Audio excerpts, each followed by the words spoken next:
Hello, Tamara. Hey, Pamela. So let's start in the present. Tell me a little bit about what you're up to today.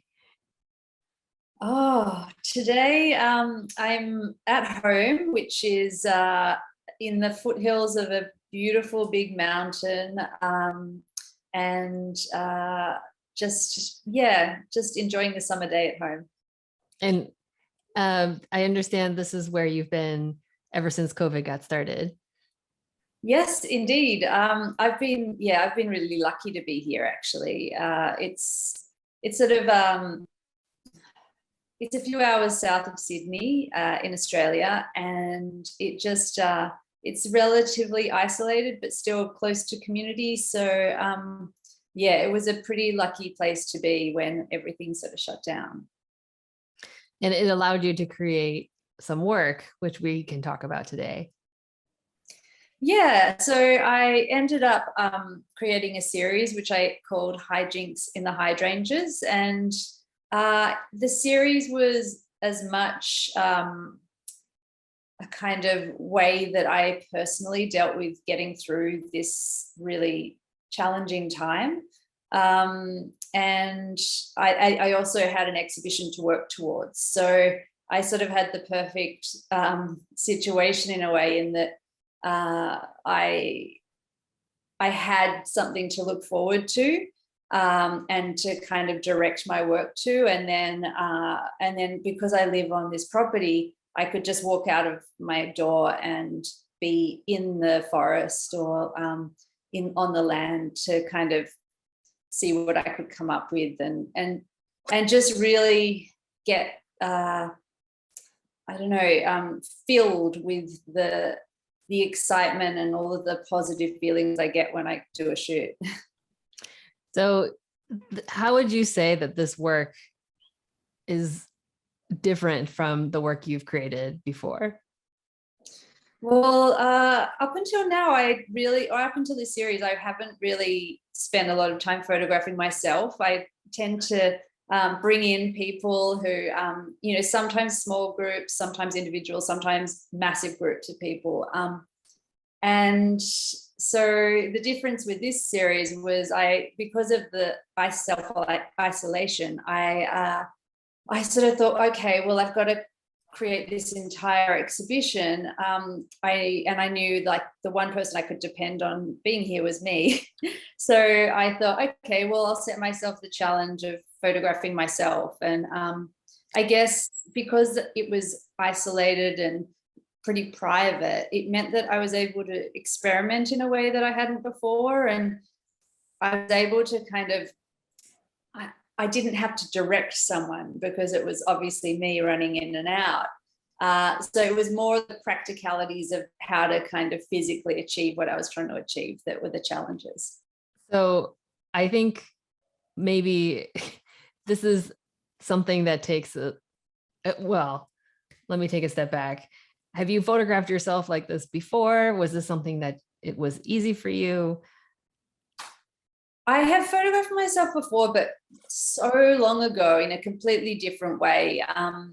But this is the first time I've used my figure in the way that I would interact with people who I'm photographing. So I wanted to get a sense of moving through the environment, and have like a really active sense to the images. So in that way, it was hugely challenging, because I had to I had to imagine myself, set up the shot for this imagined me, and then go and try and capture like the prize moment in that sequence of movement. So it was really challenging, but also really exciting in that way, because it's easy to kind of get into familiar ways of working, and this was sort of the opposite of a familiar way of working. And yeah, but it was, I don't know, I think having that period where life was so kind of simplified down,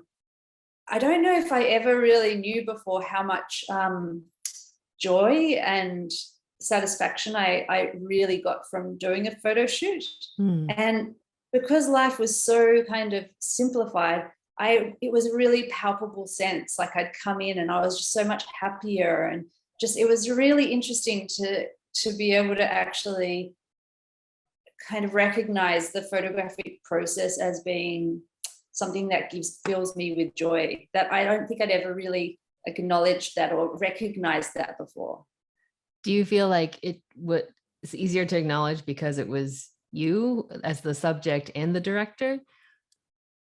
I think it was because, in a way, life was quite flat. And so just with the isolation and the anxiety of everything, there was a lot of for me, a lot of flatness in my kind of emotional space in a way. And so having this like charged, exciting, and I guess because I was kind of making things up and trying to photograph myself in ways that I hadn't before. And I just really pushed myself to try new things and experiment. So there was like a lot of joy in that process, that I sort of came away from the shoot, and I came back into the home, and I could feel like the way that I was among everyone. And it was just much more like a heightened kind of happier me. That's amazing, because I think, you can see the joy in the pictures, but there's also a level of vulnerability there and almost tension when you look at these pictures. Can you talk a little bit about that? Yeah, I suppose I've been thinking about this series a bit and how it's related to my work in the past. And in some of my earlier work, I was really focusing on the rites of passage that young people make for themselves in nature. And these rites of passage from going to, being a teenager and becoming an adult and those sorts of things. And I really started to feel that, or I started to recognize that the work that I'd created here for me was like, it was a real rite of passage. I was like pushing myself physically, like I was literally like climbing trees and trying to do somersaults and just trying to get into really kind of expressive and movements that kind of carried through. And like in doing so, I was challenging myself physically and mentally. And there was a lot of discomfort in that I was barefoot, and there was just a lot of jagged things on the ground. So I was often getting cut and bruised, and but it was enlivening. So in a way, it was sort of that mix of like pain or discomfort or something that kind of it's outside of the normal daily experience. And through doing it, I proved to myself, or I wanted to prove to myself, that like I was strong. And I'm a 45-year-old woman, and I live a life that I'm really happy with. But I guess I'm not out throwing myself across the dam on a rope swing every day. And I watch my children do these things, and I just really threw myself into the landscape. And yeah, I'm really proud of the woman that I have represented in the photographs, because it's not who I saw myself as before COVID. And yeah, it just, I don't know, it pushed, there was a whole process emotionally that kind of took me to a different place in myself. Say more about that. Yeah, I guess, well, I'd been before the pandemic hit, we had just lived through the bushfires that ripped up the east coast of Australia and came very close to our home. And it was utterly terrifying utterly terrifying experience. And it kind of, home was not somewhere that was safe. Home became somewhere that was really dangerous. And there was this real tension of not wanting to leave home because home was home, but also having to leave home because otherwise we could perish. And I guess having gone through that, which was just, I can't even describe it, to then only like a couple of months later have the pandemic hit. And then I developed a lot of anxieties around that as well. I guess in a way I felt like I had to bring something out of myself that was able to kind of, I don't know, protect me in this new world in a way, like in this new reality that we're experiencing. Like we're living in a changing climate and we are at the coalface. And I feel like we're just living it. So, in the day to day. And I guess there's a part of me that goes, okay, well, if this is what life is going to be, how do I prepare for that? So I think the series for me it was a photographic series, but it was also a process of giving me an excuse to go out into nature and or into the environment that I live in, and to physically challenge myself, to prove to myself that I could, I don't know, survive. Wow. And so it sounds like it was very cathartic. At the same time, Yes. like you say, it does represent such an evolution of the work you've always been doing, Yeah. as it pertains to how we relate to the environment. Can you talk a little bit about looking back, maybe on the Endangered series, for example? Yes. So I guess the Endangered series was my most overt environmentally focused series. And it was, all of my work really, there's a really strong evolution that runs through it. And the previous series, Endangered, was a series I called Instinctual, and that was tapping into the wanting to kind of recognize the instincts that we have within us as humans, as animals. And then in the process of making that series, I photographed a group of people from above, like I was on a bridge photographing people in the water. And I saw this, like I discovered this sense of the formation of the figures becoming, like they almost look like a school of fish. And which was sort of a key for me. And I thought, wow, imagine if I could create that, but I wonder what it would look like from underneath the water. And so I felt like that was a really strong motive to express kind of that sense that we are animals by likening us to a school of fish, to another completely different kind of living creature. And I thought it was quite a poetic way of making that point. And I had this opportunity, and it might have been 2 years later, where I was invited to go to Heron Island with the Climate Council. And it was an amazing opportunity. Heron Island is in the Great Barrier Reef, and it's just absolutely teeming with life. It's just the most beautiful, just unbelievable environment. And I thought, okay, well, there was going to be about, I don't know, a big group of people that were invited to be a part of this sort of learning weekend. And part of it would be snorkeling. So I thought, okay, well, if I take my underwater camera, maybe I'll be able to convince a few people to let me test this idea out.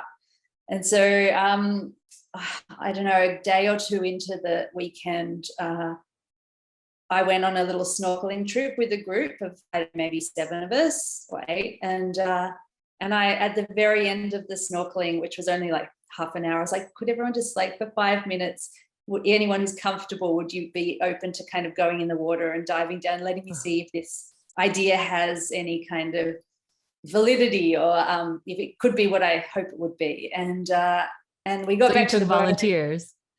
Yes, all volunteers. Yeah. And just like, really, I mean, everyone was there because they care about the environment. So I suppose the focus being on that as the subject, as opposed to individuals, I think everyone was really happy to just jump in. Yeah.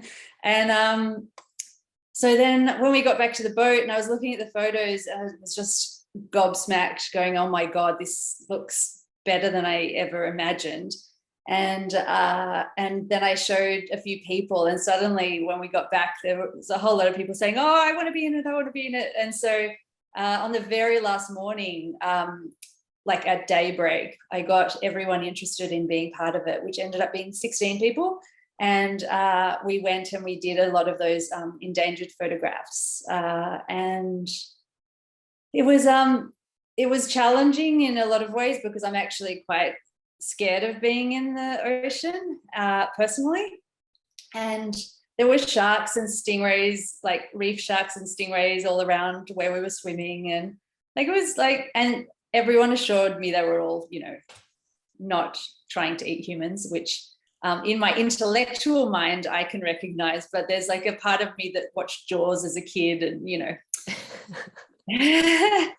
So yeah, I was really happy with how that came up and continued to work on the series closer to home in a place called Jervis Bay. And in Jervis Bay, I was trying to achieve that kind of tornado of fish reference, as in one of the photographs in Vital Impacts.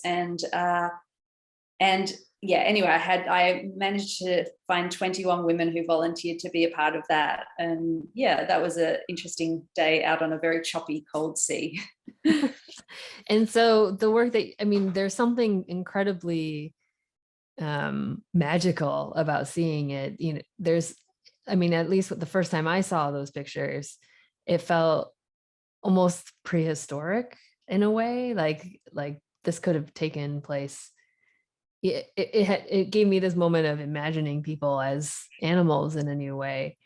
And I'm wondering if how much of that is, well, you tell me, what was the intent behind the work? How has it been received? Well, I really did want to try and create sort of a school of humans, this shoaling formation, and I just felt like the human body under the water, unclothed, you know, it's not too big a stretch in the mind to imagine that as a, you know, as a school of humans, school of fish. And I felt like by creating this image where you I wanted people to kind of look at it and question where they fit in life. You know, there's this vulnerability to the humans in the water, that because we know that, you know, we've just got this thin skin that protects us, and you suddenly see the beauty in the human form, and you see the vulnerability. And then by naming the series Endangered, I really wanted to kind of reference that. You know, you often see in campaigns to save endangered animals, you see these endangered campaigns. And so I just thought by naming it Endangered, it just really, it's like showing humans at, you know, this in this beautiful way, and then going, this is what we have to lose. Those were the kind of elements I was trying to play with to make my point. And beauty, I think, is something we've talked about before as a way to help people see something in a new way. And I see that as a theme throughout all of your work. Yeah. I love seeing beauty. I see beauty everywhere. I also see a lot of not beautiful things too, but I choose to see the beauty, and I choose to photograph the beauty. And I find that it's something that people will look at. And I mean, I find it devastating seeing the destruction of our environment. And I understand the urge to look away because it's so disempowering to see what's happening at times. I mean, I live that daily in Australia. And oh, I lost my train of thought. Sorry, I just went down a disappointment path. The beauty, yes, beauty. So yeah, I just I find that beauty, or kind of using beauty in a way that creates a compelling image, is my way of drawing people into a conversation. And let's talk a little bit about what that conversation is. When we look at Endangered, or even the most recent work, what are the conversations that you have find yourself having? Well, I live in a country where have a leadership that is still approving coal mines. We're living in a world where climate change is recognized, and yet with all of the intelligence that we have as humans, we're not just, following the path, just sort of keeping ourselves alive. I find it utterly flabbergasting, really. So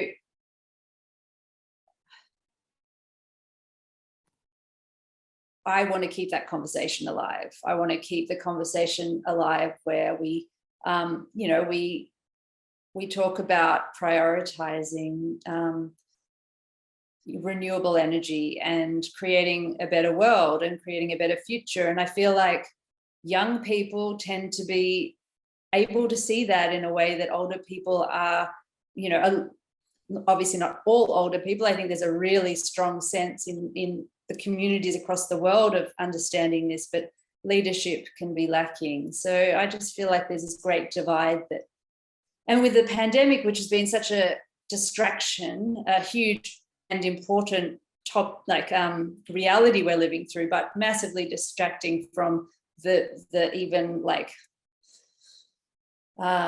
more debilitating kind of sense of, I don't know, our environment being destructed by the day. Yeah. There's a lot I'm trying to express and I can't get it all out at once because I'm just like, it's so frustrating. Well, I think that's where your pictures come in, because the images really have these layered meanings throughout. Especially when you're talking about, the human relationship with the environment, this historical moment that we're living through with the pandemic. Can you talk a little bit about how you're seeing these messages play out and how people have seen the work, your most recent work? Have you felt like you're able to engage them in conversations around it? Yeah, I think that the artworks are a way to have those conversations. It's a gentle way in, and as in as simply as being able to say, I'm integrating my body in the environment because we are part of the environment. I think that is just, it's a gentle way of remembering we're connected to something that, and our fates are entwined. And I think that gentler way, in a way, is, it's the way I can add to the momentum. Well, you talk about this connectedness, and you and I have talked a little bit about this phenomenon where people feel, or humans maybe separate themselves from the environment, or that they feel like there's a distance. And I thought that was really profound. Can you talk a little bit about that? Yeah, and it's interesting. I wonder how much language has to do with it. But I'm trying to make my point most recently that we are nature. We are not separate to nature. We are animals and we are mammals. And that's a point that I really have distilled my work down to trying to make that point. And and I think there are so many sort of hard, rusted on structures that kind of distract us from that. Even the idea that there's a separate nature category in photography prizes, this idea that nature is something where humans are not a part of it. It's sort of, even as we've been speaking, earlier I said, I went out into nature. I understand that I'm a part of nature, but I also am kind of in this language where there is a separation or an implied separation. And I just feel like if I can help break that concept down or that thinking down, if you're connected to something, you're more likely to care about it. And if you sit outside of it, I sort of feel like humanity has a bit of an ego problem. Like we see ourselves as outside of it, as better, as, something that is not,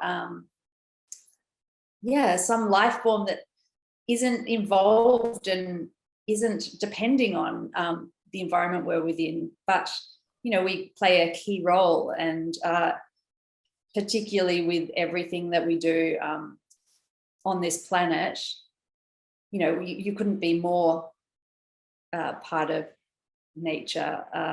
Anyway, I'm just trying to say, I think it's an important thing to recognize, and in doing so, I hope that there's a sense of realizing where we can do better. I think that kind of tension is so evident in the arc of your work, as you moved from Endangered towards, putting yourself in the images as well. It's almost like you're escalating this confrontation to say, now it's me, I'm in there. I'm not separate from the environment. One thing that comes up a lot when we talk about photography and climate change is there a way that you feel these images and this message can reach beyond those who already believe in the same cause? Well, for me, that's through art, through a non kind of biased space in a way. Some might argue that, but I just feel like magazines, I feel like there's a really strong sense of editorializing. People are skeptical of the media now. There's so much distrust in the media, which is so sad.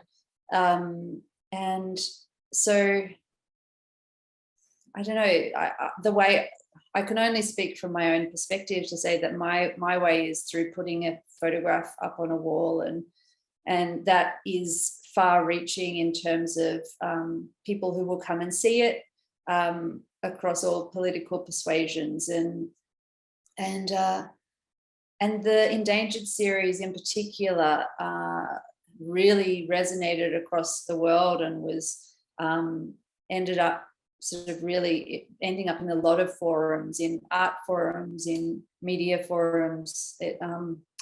That really hit a nerve in that, people responded to those images. And in a way, making that series was a little bit debilitating, because I was sort of afterwards, I was like, what do I do next? Like it's such a very direct series to talk about what I'm concerned with. And so it was actually a huge relief to just photograph myself out in the landscape and go, okay, well, I'm just going to turn it in. And as you say, it's making, it's making that point that I am part of nature, and making it personal. And yeah. So let's switch gears to a personal question now. So much of your work has this theme of a human's relationship to the environment. Were you always interested in this topic, and what were you like as a kid? I wasn't always. I was more interested in the environment. Like, I was completely obsessed with the Australian bush and the rocks and the trees, and I would just obsessively sketch it. And sorry, can you hear that? Yeah. I only just started to. Okay, sorry. Okay, isn't it? I don't know. It just, if it's not distracting to you, but we can start that question over again. It just doesn't distract me, and I think it's kind of great. So okay. Yeah. So sorry, where were we? We were I was talking about how I was obsessed with the bush or the forest. And yes. I grew up on the edge of a nature reserve when I was quite young, and I feel like I was just immersed in all of these sensory kind of the scent of it, and the sounds, and this, like, everything about the experience was part of my coming into the world, and or becoming conscious in the world. And so I feel like there's a really strong pull in my heart for that. And and so I was very shy. I'm still shy, but I'm just much better at hiding it. I wouldn't be able to tell. But yeah, I was really shy of taking photographs of people, like direct photographs, and I didn't really start doing that until my mid-20s. I mean, I photographed my sister. There's a few photographs of people I took when I was younger, but I was into photography from like late high school. So there'd been a long time where I was just too scared to photograph people. It was sort of very confrontational, and it ended up I would just kind of use a wide angle lens and try and look like I was photographing in the center while I was trying to get people on either side of my frame. And so there's lots of my early photos where there's like people just in the edges, which like kind of worked as a style. And I liked that as a style, but it was because I was, super shy. Wow. And so what changed exactly? So people now feature quite front and center. Yes.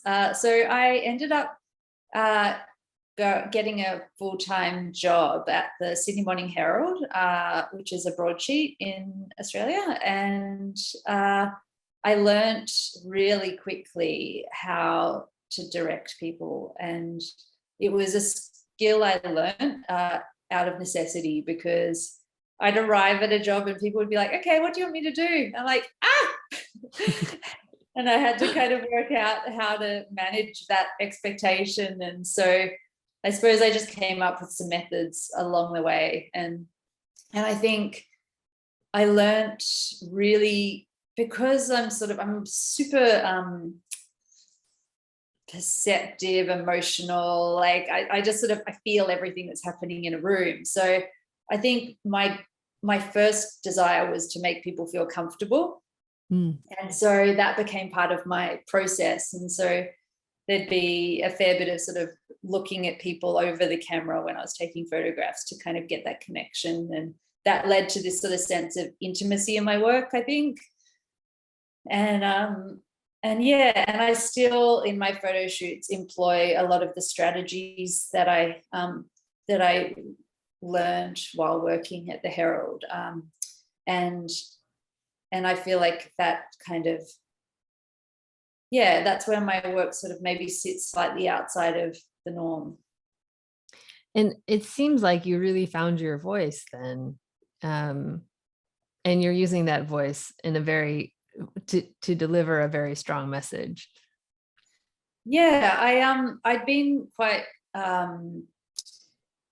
I was an activist, environmental activist in my early 20s. And when I joined the Herald, there's a strict code of ethics with the media, and, not pushing anything, not being involved in any kind of organizations. So I took off that hat while I was there.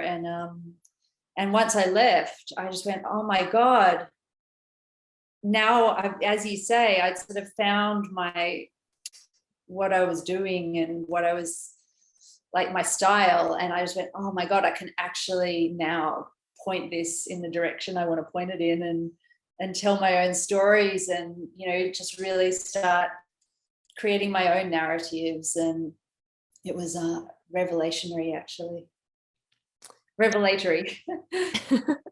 And so what is it that you hope people see in the work now?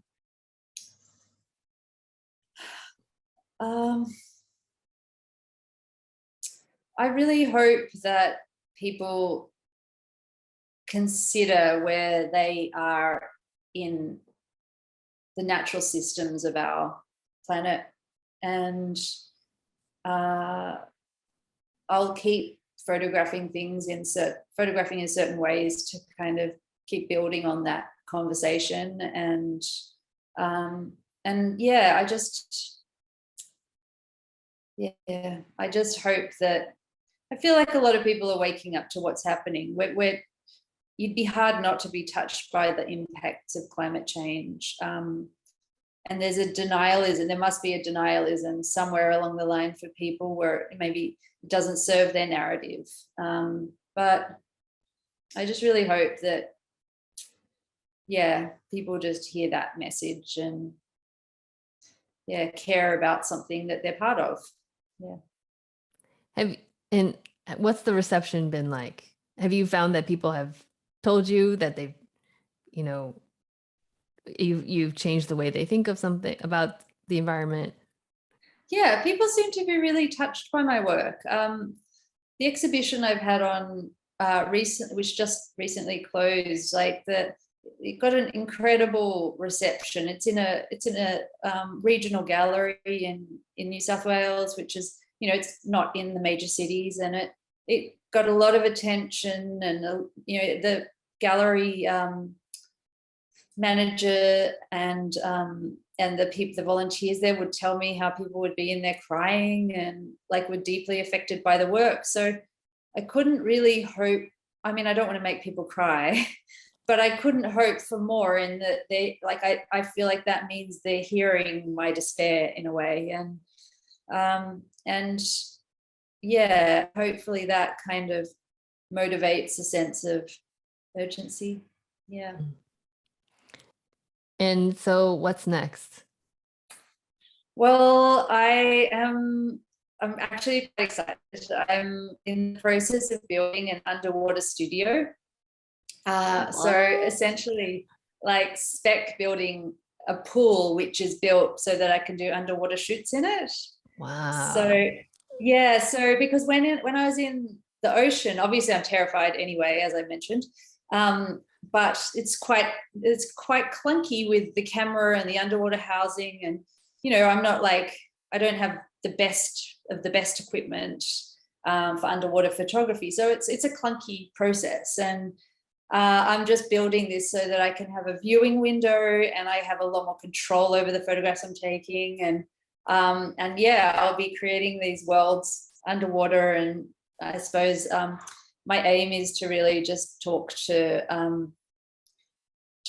my concerns about climate change, and in whatever ways they take form, using the water as a way of doing that. So, through the course of this conversation, I've certainly learned a few things. You say you're a shy person who now, flash forward, photographing yourself completely nude in your work. You are scared of the ocean, and now you are building an underwater studio. How would you describe your own creative arc? If you were to kind of map it out in hindsight. I'm not content with just doing something and doing it well. Like I just constantly push myself, and I find the work most exciting when I'm pushing myself. And so I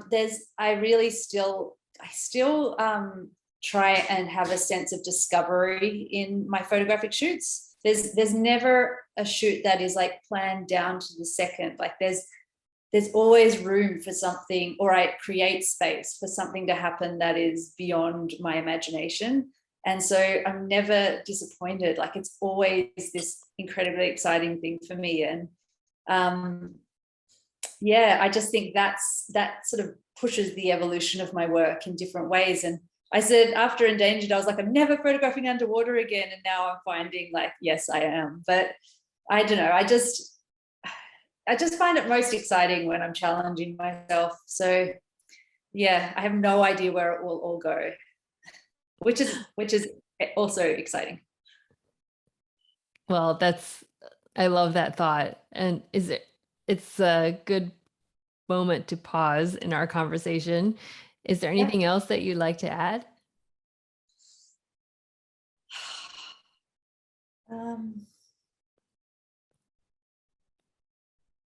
Is it okay if I say no? It is. It makes I can't think of anything off the bat. Well, we've covered a lot today. Yeah. No, I'm just, I don't know. I'm just glad that you're interested, and I'm glad that, having made the work I've made has led me to be having this conversation with you and have these works on the Vital Impact site. Like my younger self would never in a million years have imagined that this is the forum that my work would take, and that it could contribute in such a real way to, to helping the planet, hopefully. And yeah, I suppose that's just something that it's important to acknowledge. Thank you so much, Tamara. Thanks, Pamela.